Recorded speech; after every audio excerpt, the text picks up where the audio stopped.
11장 6절. 믿음이 없이는 하나님을 기쁘시게 하지 못한다. 그러면서 뒤에 뭐라고 얘기하죠? 하나님을 찾는 자들, 하나님이 반드시 그가 계신 것과 또한 그를 찾는 자들에게 하나님은 상 주시는 이심을 믿어야 할 것이다 라고 얘기하고 있습니다. 왜 이 이야기를 하는 것입니까? 믿음의 여정은 보이지 않는 것을 실상으로 놓고 그것을 증거하면서 가는 과정이기 때문에 반드시 하나님이 계신 것이 전제되지 않으면 그 길은 걸어갈 수 없기 때문에 그렇습니다. 이게 머리로서는 이게 들어오죠. 또한 한편으로는 잘 들어오지 않는 이야기일 수도 있지만 그렇기 때문에 우리가 반드시 전제하고 나아가야 될 것은 히브리서 11장 6절입니다. 하나님이 계신 곳. 여기서부터 우리가 초석을 다지지 않으면 이 믿음의 여정은 자칫하면 자신의 이기적인 욕심을 채우는 또 다른 하나의 변질된 수단으로서 아주 교활한 수단으로서 악용될 수 있기 때문에 그렇습니다. 어제 초점은 무엇입니까? 믿음은 하나님을 기쁘시게 하는 거예요. 근데 참 이상한 건 뭐냐면 이 믿음이 자칫 악용이 되면 누구의 기쁨으로 변질되냐면 나의 기쁨으로 옵니다. 나의 기쁨. 그래서 왜 믿느냐? 내 기쁨 때문에 믿는 거예요. 왜 믿느냐? 나의 가지고 오고자 하는 그것을 채우기 위해서 이 믿음마저도 사용하려고 하는 우리들의 그러한 악함이 그것 가운데 있더라고요. 그래서 어제 명확하게 얘기합니다. 믿음은 하나님을 기쁘시게 하는 것이지 나의 기쁨을 위해서 있는 것이 아니다. 자, 그러면서 오늘 본문이 이렇게 시작합니다. 이 사람들은, 자, 여러분, 이 사람들은 누구입니까? 어제 우리가 믿음의 선진들을 보았지만 네, 믿음의 선진들이죠. 보이지 않는 믿음, 하지만 그 믿음을 붙잡고 하나님이 반드시 계시다라는 그러한 확신을 가지고 그 길을 걸어갔던 사람들. 눈에 보이지 않습니다. 또는 보지 못합니다. 하지만 그들의 삶 가운데 그것을 실상으로 놓고 간증하면서 증거하면서 살았던 사람들입니다. 근데 그 사람들이 어떻습니까? 오늘 13절에 보니까 다 믿음을 따라 살았어요. 근데 그들도 역시 다 죽더라고요. 다 죽습니다. 어제 강문고 목사님이 설교했잖아요. 에녹, 죽음을 보지 않고 하나님 나라 간 사람. 우리는 거기에 포인트가 있지만 여러분, 하나님 입장에서는 죽어서 가나 살아서 가나 하나님께 가는 거예요. 근데 왜 우리가 자꾸 이게 죽음을 보지 않고 간 에녹, 여기에 왜 초점이 맞춰지나요? 우리 안 죽고 싶거든요. 여러분, 이걸 잘 보셔야 됩니다. 하나님 입장에서는 다 반기는 거죠. 과정이 다른 거예요. 죽어서 가나 살아서 가나 하나님께 가는 것이죠. 자, 다 죽습니다. 그런데 이들은 오늘 본문에 보면 뭐라고 얘기하죠? 13절에 보니까 약속을 받지 못하였다 이렇게 얘기합니다. 더 정확하게 말하면요, 약속은 받았죠. 하지만 왜 받지 못했다라고 얘기하냐면 그들의 삶 가운데 그 약속이 실행되지 않았다라는 것을 얘기합니다. 그렇게 이해를 하시면 됩니다. 약속은 받았지만 그들이 이 땅을 살아가면서 그 약속이 눈에 보이게, 그러니까 소위 100%다 실행은 되지 않았다라고 얘기합니다. 자, 그러면서 뒤에 보세요. 그것들을 멀리서 보고 환영하였다. 또 땅에서는 외국인과 나그네임을 증언하였다라고 이렇게 정의를 하고 있습니다. 자, 왜 멀리서 보고 환영할까요? 그것들은 무엇입니까? 약속을 받지 못하였고 그냥 죽은 삶이죠. 근데 그것들을 멀리서 보고 환영하다, 이 말은 기뻐하고 즐거워했다라는 거거든요. 여기서는 지금 관점이 달라지고 있습니다. 하늘에 있는 거예요. 하늘에. 그래서 멀리서 보는 거예요. 하늘에서 자신들의 삶을 되돌아보면서 그렇게 살았던, 믿음을 가지고 살았던 그들의 삶을 보고 기뻐하고 즐거워하고 있어요. 근데 땅에서는 어떻게 살았습니까? 땅에서는 외국인과 나그네임을 증언하였다는 거죠. 여기가 우리 땅 아니다. 이거 내 거 아니다. 라면서 살았다는 거예요. 그러면서 여러분 14절을 한번 같이 읽어볼까요? 자, 시작. 그들이 이같이 말하는 것은 자기들이 본향 찾는 자임을 나타냅니다. 여러분, 본향은 어디입니까? 원래 살고 있던 자신의 땅이죠. 자신의 고향이죠. 이 믿음의 사람들은 본향을 찾아서 삶을 살았다라고 얘기하고 있습니다. 근데 이제 중요한 것은 무엇입니까? 오늘 이 말씀에 오늘 이 본문에만 국한되어서 중요한 키포인트의 말은 이제 본향인데요.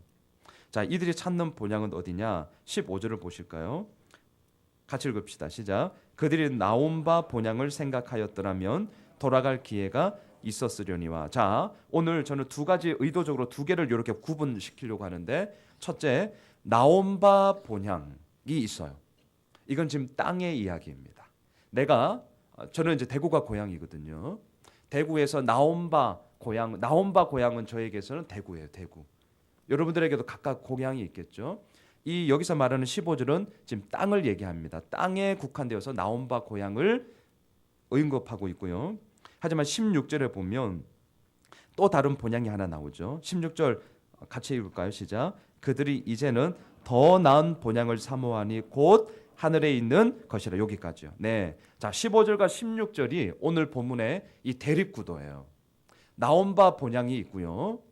하늘에 있는 본향이 있다는 거예요. 자, 그러면 이 믿음의 사람들은 본향을 찾아서 좀 열심을 다해 살았던 사람들인데, 그들이 찾는 본향은 어디냐? 자신들이 태어났고 자신들이 살았던 나온 바, 땅에 속해 있는 나온 바 본향이 아니라 하늘에 있는 영원한 본향을 향해 걸어갔다. 지금 이 얘기를 하는 거예요. 오늘 이 본문이에요. 자, 그러면 17절부터 오늘 본문이 26절까지 이렇게 끊어져 있는데요. 아브라함이 나오고 이삭이 나오고 야곱이 나오고 요셉이 나오고 이제 모세가 나오죠. 먼저 자, 17절 이하에 보면 아브라함을 한번 보세요. 나온 바 본향과 하늘에 있는 본향, 이 두 차이가 이들의 삶 가운데 어떻게 그들의 삶을 이끌었는지를 한번 봅시다. 17절부터 19절까지 보면 우리가 너무나 잘 알고 있는 스토리가 나오죠. 자신의 하나밖에 없는 외아들 이삭을 드리는 그 장면이 나오고 있습니다. 자, 이 장면을 여러분 나온 바 본향을 생각하였더라면, 자, 오늘 보면 15절이 그 얘기를 하죠. 아브라함이요, 본향을 찾는 사람인데 자신의 땅, 자신의 고향, 자신이 쌓아놓았던 그 모든 것들이 있는 그 땅의 이야기에 속해 있는 나온 바 고향을 생각하였더라면 아들 이삭을 바칠 수 있었을까요? 없었을까요? 당연히 없죠. 자, 오늘 본문은 아주 심플해요. 이 두 가지를 지금 딱 대립해 놓고 너희들이 찾는 본향은 어디냐? 지금 이 질문을 하는 겁니다. 그러면서 아브라함 얘기를 하는 거예요. 아브라함 약속을 받았죠. 그래서 아들 이삭, 오늘 본문 17절에서도 그 아들 이삭을 뭐라고 표현합니까? 약속들을 받은 자로 돼 외아들을 드렸다. 외아들. 하늘의 별을 봐라. 땅에 모래를 봐라. 무수한 자손들이 너희를 통해서 생육하리라, 번성하리라. 근데 외아들밖에 없어요. 약속을 받았지만 온전히 실행되지는 않았죠. 그 외아들을 바쳤다고요. 이 얘기가 말이 되는 얘기입니까? 나온 바 본향을 찾는 사람이라면 이 얘기가 이 삶 속에 성립이 될 수 없는 얘기죠. 없는 얘기라는 거예요. 자, 또 한번 볼까요? 20절을 보실까요? 이삭 얘기가 나옵니다. 이삭 얘기. 자, 20절 같이 읽읍시다. 시작. 믿음으로 이삭은 장차 있을 일에 대하여 야곱과 에서에게 축복하였으며. 자, 이 스토리도 우리가 익히 알고 있습니다. 야곱에게 축복했습니다. 에서에게 축복했습니다. 근데 그 축복의 과정이 뒤틀리죠.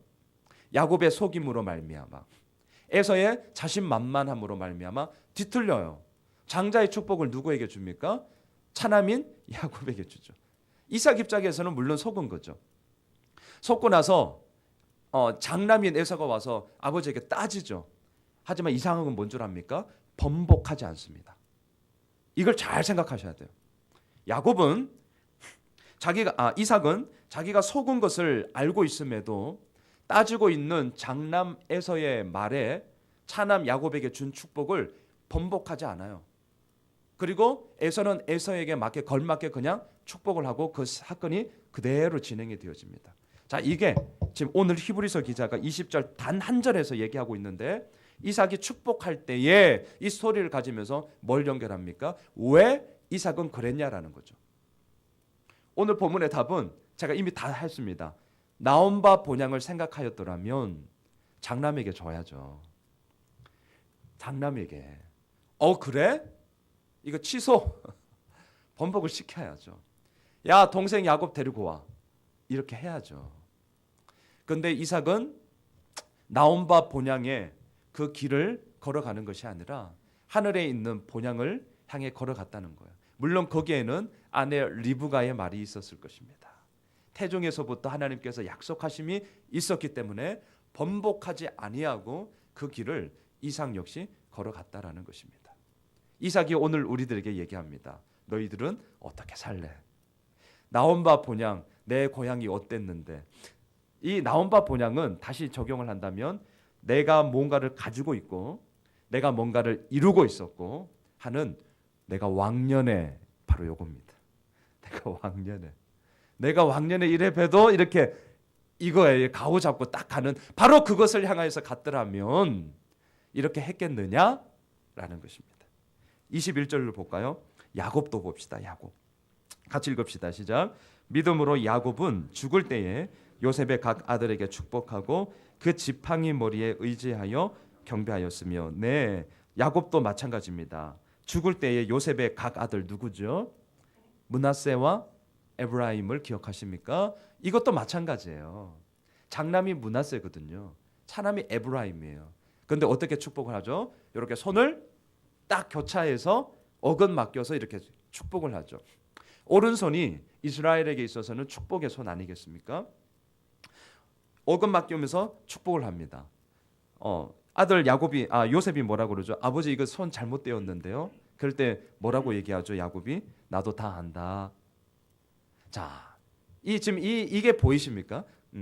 오늘 지금 히브리서 기자는 아주 짤막짤막한 구절로 이 흐름을 이어가고 있는데 왜 믿음의 선진들이 그들의 삶 가운데 특별히 마지막 임종시에 죽음을 맞이하고 있는 그때에 이러한 일들을 행했느냐라는 것입니다. 그 모든 것들 가운데는 약속이 흐른다는 거예요. 약속. 그리고 그 약속은 결국 어디에서 이루어지느냐?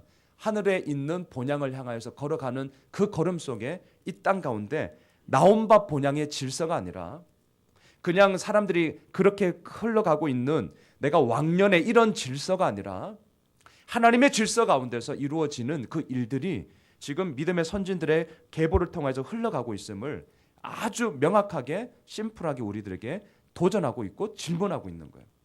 다시 한번 이 새벽을 깨우며 나온 우리 모두에게 적용했으면 좋겠습니다. 나는 어느 질서를 따르고 있느냐? 나온 바 본향이냐? 아니면 하늘에 있는 본향을 향하여서 내가 나아가고 있느냐? 그 본문으로 그 질문으로 나아가고 있습니다. 22절도 보시죠. 요셉도 죽을 때의 이야기를 또 하고 있습니다. 같이 읽읍시다. 시작. 믿음으로 요셉은 임종시에 이스라엘 자손들이 떠날 것을 말하고 또 자기 뼈를 위하여 명하였으며. 자, 요셉이 임종시에 여러분 요셉으로 말미암아 자신들의 형제 70여 명이 가나안 땅을 떠나서 흉년과 굶어가는 땅 가나안을 떠나서 이제 이집트로 오게 되죠. 그리고 요셉도 시간이 지나서 다 이제 죽는 바로 그때에 이스라엘 자손들이 떠날 것을, 여기서 떠나는 것은 어디로 가라는 거예요? 가나안으로 이제 다시금 가라는 것이죠. 하지만 이 자손들의 입장에서 한번 생각해 보세요. 가나안 땅에서 나와서 이집트에서 그들의 삶의 터전을 지금 갈고 닦았잖아요. 자, 그들이 가지고 있는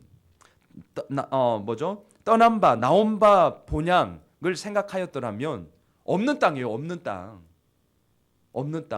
없어서 왔다고요. 없어서 이민 온 거예요.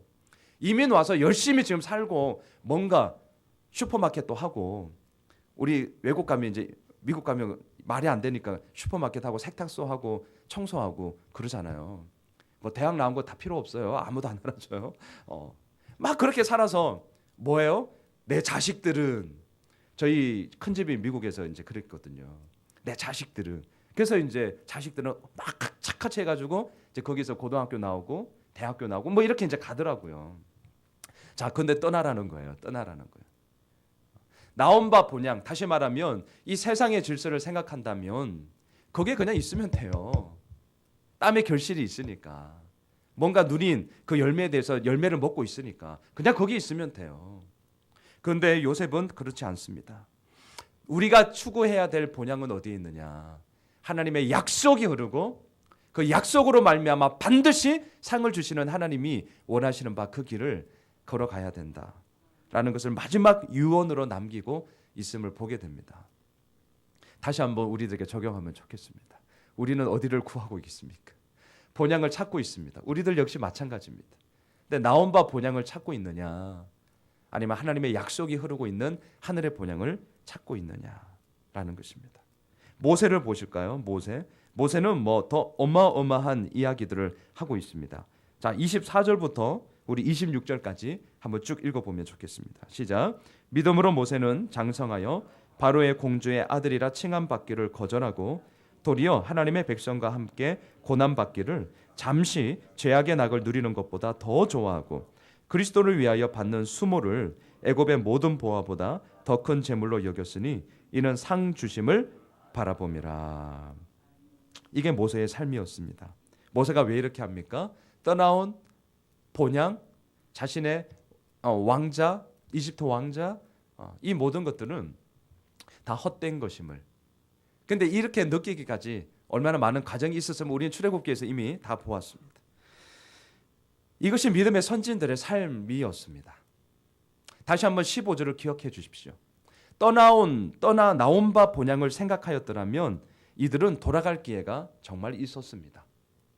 굳이 고생할 필요 없습니다. 굳이 이 외로운 길 갈 필요 없습니다. 굳이 땅에서 외국인과 나그네처럼 살 필요 없습니다. 그 땅 내 걸로 취하면 됩니다. 그리고 그것 가운데 성 쌓으면 됩니다. 그런데 어제 본문에서도 참 재밌는 게 있었는데요. 9절에 보면 이런 게 있습니다. 아브라함을 얘기하는데 어제 본문 9절에서도 믿음으로 그가 이방의 땅에 있는 것 같이 약속의 땅에 거류하여. 저는 이 본문을 보면서도 마찬가지예요. 아브라함은 약속의 땅에 거류하였습니다. 가나안 땅에 있었습니다. 근데 그 거류하는 그 모든 과정 가운데 뭐가 있냐면 이방의 땅에 있는 것 같이라는 수식어가 붙고 있어요. 이게 뭘 얘기하죠? 안주하지 않겠다는 거예요.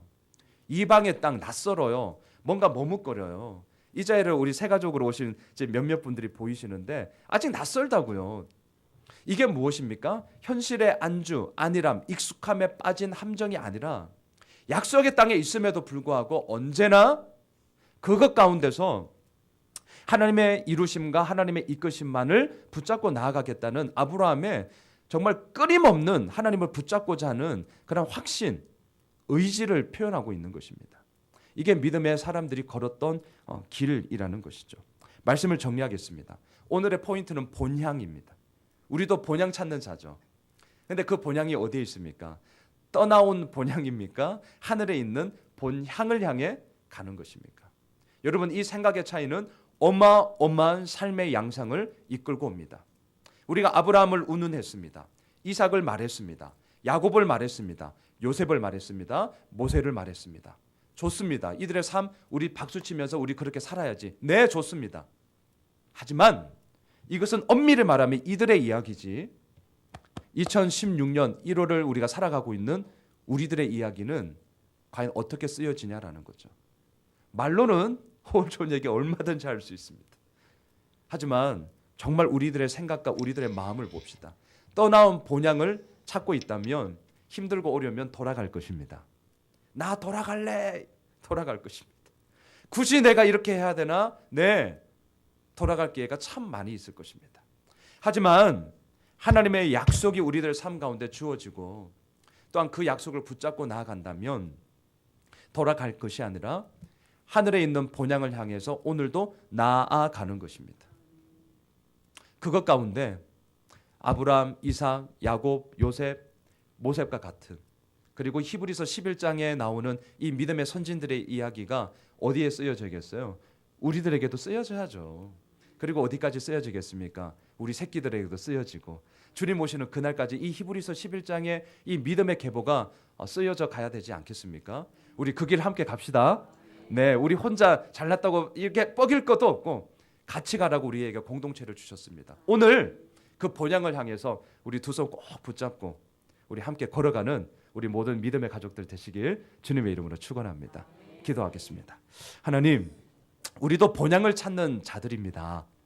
오늘 본문에서 이 본향을 두 가지로 딱 구분해서 얘기합니다. 이 땅에서 나오고 있는 떠나온 본향을 너 생각할래? 아니면 하나님이 있는 하늘에 있는 본향을 향해 너 나아갈래? 하나님 힘들고 어려우면 떠나온 본향으로 자꾸 돌아가고 싶습니다. 내가 굳이 이 길을 가야 되나? 내가 왕년에는 어땠는데? 자꾸 돌아가고 싶습니다. 그런데 믿음의 이 계보를 이어갔던 믿음의 선진들은 눈물 흘리고 거절하고 수모를 받고 정말 외국인과 나그네처럼 아무것도 없이 사는 그 삶을 살았지만 그들의 시선은 어디까지나 하늘에 있는 본향을 향해 나아가고 있습니다. 하나님, 이 이야기가 오늘 우리들 가운데도 쓰여져야만 합니다. 왜냐하면 하나님은 살아계시기 때문에 그렇습니다. 반드시 하나님이 계신 것과 또한 하나님을 찾는 자들에게 상 주시는 이심을 믿어야 할지니라. 이것이 우리들이 가져야 할 믿음의 근본이고 이것을 통하여서 하늘의 본향을 향해 오늘도 우리는 한 걸음 한 걸음 내딛어 나아가야 됩니다. 하나님 그 길을 우리 함께 걸어가겠습니다. 주님께서 기름 부어주시고 인도하여 주시고 또한 오늘 살아가면서 우리들의 시선이 흐트러졌다면 다시금 내 마음 가운데 영적인 질서가 스물스물 깨지고 있다면 오늘 이 말씀 앞에 다잡고 마음을 다잡고 영적인 질서를 다시 한번 구축함으로 말미암아 주님의 그 길을 우리 함께 걸어갈 수 있는 주님의 은혜를 더하여 주시옵소서. 예수님의 이름으로 기도드리옵나이다. 아멘. 하늘에 계신 우리 아버지여